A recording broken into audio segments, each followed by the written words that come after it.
ہمارے نبی کہیں گے یا اللہ میری امت کا حساب میرے حوالے کر، اللہ فرمائیں گے کیوں؟ کہیں گے کہ ان کو شرمندہ نہ ہونا پڑے۔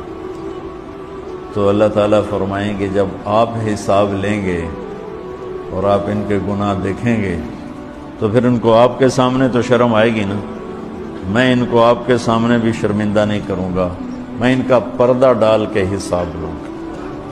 اس امت کا حساب بھی ہوگا نا تو پردہ آ جائے گا، پردے کے پیچھے کہا جائے گا تو نے یہ کیا، تو نے یہ کیا، تو نے یہ کیا۔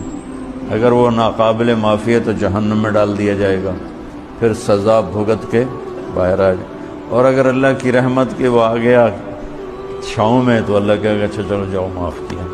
بلکہ ایک آدمی کا اللہ کے نبی نے بہت لطیفہ سنایا کہ اللہ ایک آدمی کو کہے گا تو نے یہ گناہ کیا، یہ کیا، یہ کیا، اور تھوڑے سے گناہ بتا دے گا، وہ بھی چھوٹے چھوٹے، تو ڈر جائے گا بھائی ہوں آج میری خیر نہیں، میرے واسطے پکی ہو گئی آگ۔